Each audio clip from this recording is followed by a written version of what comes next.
Good day po. So dito naman sa ating next tutorial, tuturo ko po paano mag-submit ng waiting number ang isang magpapagupit sa isang barbershop. Okay? So gamit lamang yung kanilang messenger. Kung mapansin nyo po, ito yung ating spreadsheet. Mapansin nyo po blank.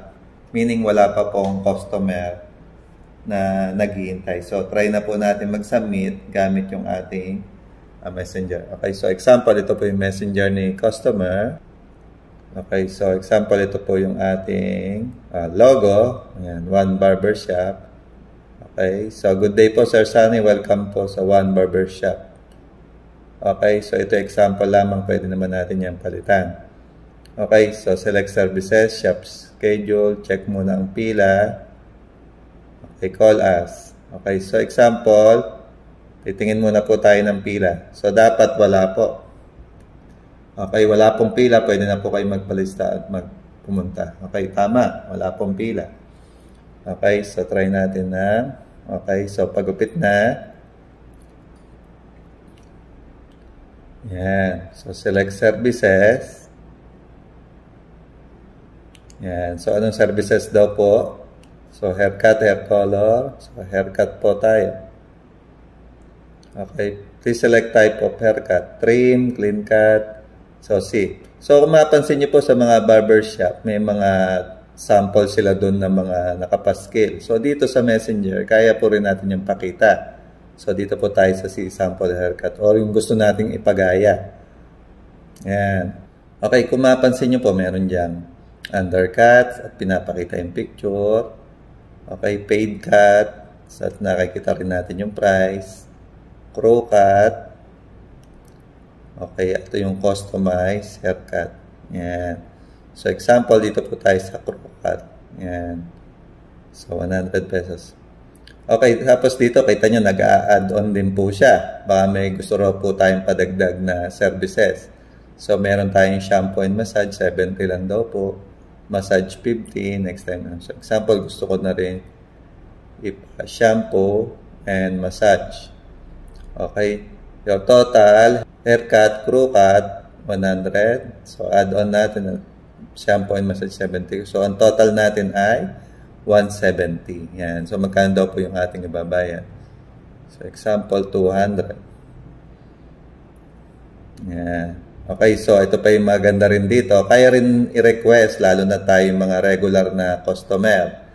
Okay. So, example, kung bago lang tayo, syempre wala pa. Kung meron naman tayong gustong i-request at hiyang na tayo sa kanya. Ayan. So, yes, meron. So, example, ito po. Ito raw pong nasa una ay si Alex. So, kaya may picture para madali natin mamukaan dahil yung pangalan nalilimutan natin. So, ito naman sa si Lito at si Roel. So, example, dito tayo kay Lito. Ayan.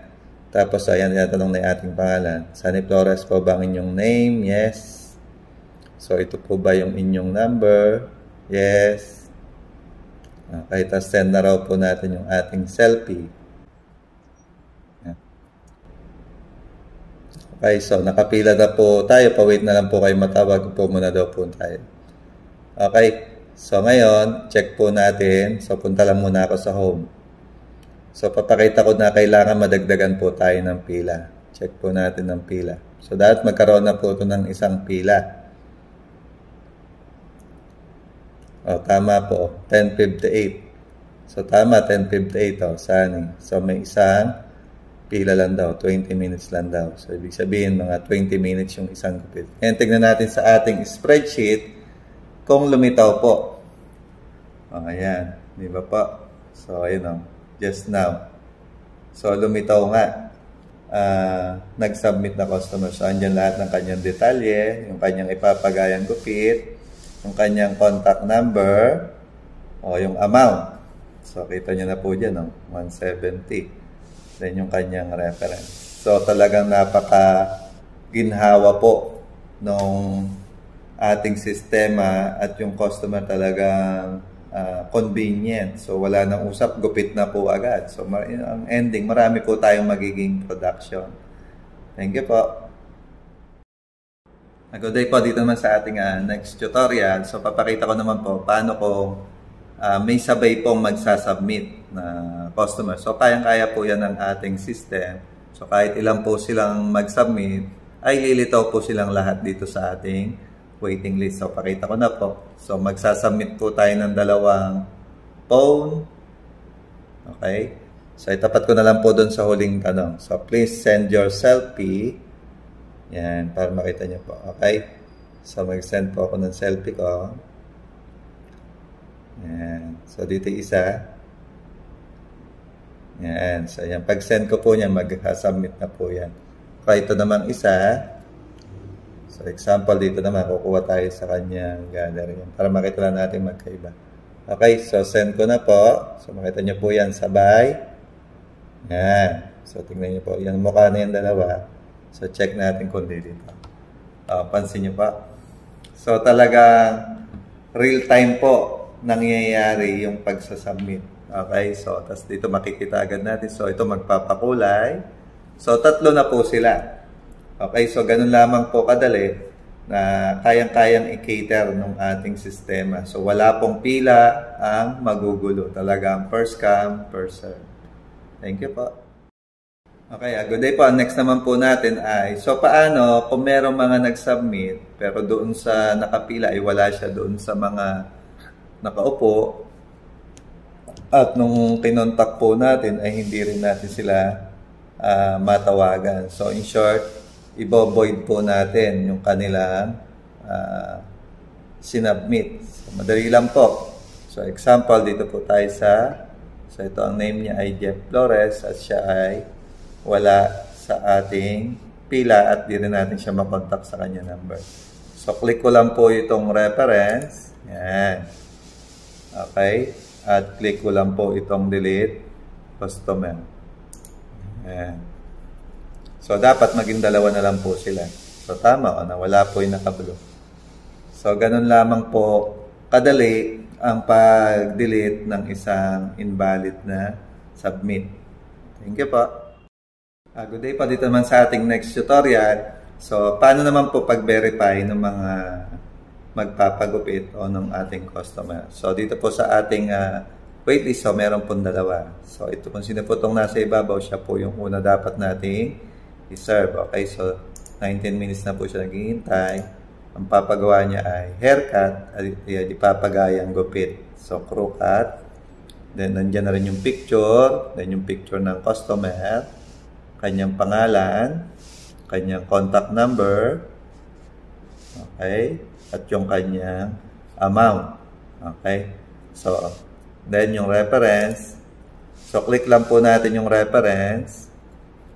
At click natin tong green button. So, dadalhin niya ngayon tayo dun sa verification form.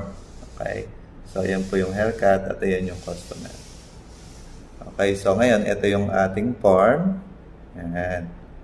Okay. So, dito natin i-verify yung kanyang mga papagawa. Ngayon, kung lahat po tama at na-receive na natin yung pera, click na po natin ito, reviewed and verified. Ayan. So, pag na-erase po, meaning, na-transact na po natin yung customer. Ngayon, punta po tayo sa ating waiting. So, yan. Nawala na po yung si Sunny Flores. Yan. At isa na lang po yung ating pending. So, talaga napakaginhawa po. Kung may ayos talagang sistema, talagang mas marami tayong magiging production. At ang gaang po ng trabaho. Thank you po. Good day po. Dito naman sa ating next tutorial. So, paano naman natin makikita yung ating mga na-transact na mga customer? So, madali lang po. Okay? So, punta lang po tayo sa tab na Trans Today or yung ating transaction today. Yan. Okay. So, dito makikita na po natin yung details lahat ng ating ni-receive. Okay. So, ito po yung ating number 1. Okay. Pati yung oras. At kung ano yung kanya pinaservice, yung amount, at kung merong add-on, okay, tapos yung pangalan ni customer, okay, yung kanyang picture, at yung kanyang total. So, dito, pipila lang po lahat ng ating tinatransact. Okay? Ngayon, bukod dyan, naglagay rin po tayo ng pang cash count. Yan. So, 170 po yung ating total. Yan. Okay, kung mapansin po natin dito, not tally. Okay. Yan. Short ng 170. Bakit? Kasi hindi pa po tayo nagka-cash count. So, nagawa na rin po tayong pang cash count. So, example, ang pera po natin ay isang 100, isang 50, at isang 20. So, dapat to magtali. Yan. So, dahil ang total po natin ay 170. Same na po sa ating na-receive. Okay? So, talagang napaka-convenient po kapag may maayos na sistema. Magaang na trabaho, less stress, at maraming production. Thank you po. Good day po. Dito naman sa ating next tutorial, paano naman kung gusto natin makita lahat ng mga records ng ating mga na-transact. Hindi lamang today, kahit yung mga nakaraan. So, yan pa isang nagagawa ng ating sistema. Kaya niyang ma-save lahat ng ating mga customer ng effortless. Okay, so paano po? So, punta lang po tayo dito sa search record. Yan. So, ito po yung mga customer na ating mga na-transact. Okay. So, example, hanapin ko po ay, so mag-type lang po, kung may naalala akong pangalan, sample type ko lang po ay Sunny. Yan. Mapansin nyo po, merong drop down. Yan. So, click ko lang po. Yan po. So, ganun lamang po, kadali.